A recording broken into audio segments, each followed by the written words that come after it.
Two superpowers, one finish line, and the most expensive, dangerous, technically impossible competition in human history. The space race wasn't just about rockets. It was about who got to decide the future of civilization. We're covering the moment the USSR shocked the world with Sputnik, the dog they sent to die in space, the first human in orbit, the moon landing that changed everything, and the secret Soviet moon program that history forgot. Stay with me. October 4th, 1957. Americans went to bed in one world and woke up in another. At 10:28 p.m. Moscow time, the Soviet Union launched a metal sphere the size of a beach ball into orbit. It weighed 184 pounds. It had 4 antennas, and it beeped.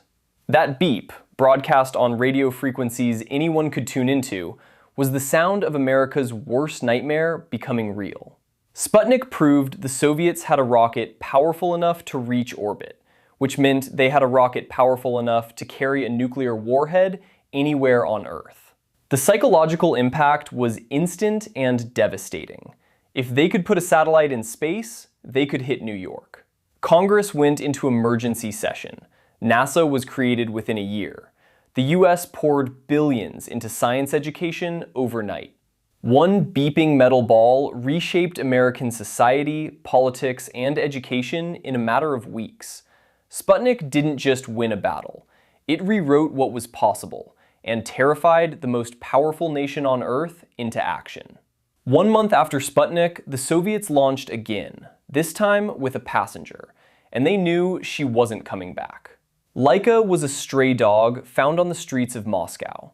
She was chosen because stray dogs were assumed to be tougher than pets, better at handling stress and deprivation. She was trained for weeks, placed in a tiny capsule called Sputnik 2, and launched into orbit on November 3, 1957. The Soviets told the world she survived for several days. The truth, revealed decades later, was far darker. Laika died within hours of launch from overheating. The thermal control system had failed. She died alone, in orbit, above a planet she could never return to. Sputnik 2 had no re-entry system. It was never designed to bring her back. The Soviet government had announced this mission just 1 week after Sputnik 1. There simply wasn't time to build a return capsule. Laika was always going to die up there. The space race wasn't just about glory and science. It was about two governments willing to sacrifice anything and anyone to win. April 12, 1961.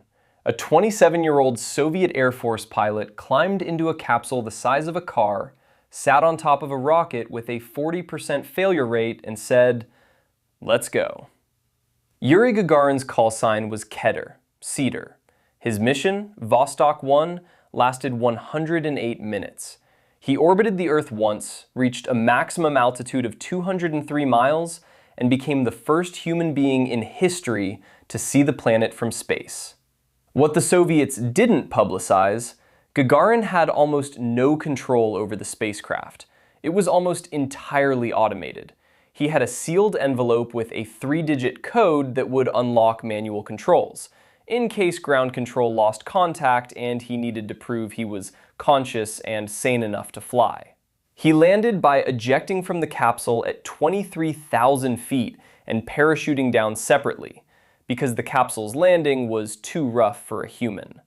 The Soviets kept this secret for years because spaceflight rules required pilots to land with their craft. The first human spaceflight was simultaneously the greatest achievement in history and a carefully constructed illusion. Gagarin was a hero and a propaganda tool. July 20th, 1969. After a decade of failures, explosions, and dead astronauts, America put 2 men on the moon. And did it live on television? The Apollo 11 mission carried Neil Armstrong, Buzz Aldrin, and Michael Collins. Armstrong and Aldrin descended in the lunar module Eagle, while Collins orbited alone above. At 4:17 p.m. Eastern Time, Armstrong radioed, "The Eagle has landed." The landing almost failed. The onboard computer overloaded with data and started throwing error codes. Flight controller Steve Bales, 26 years old, had to decide in seconds whether to abort or continue. He said go.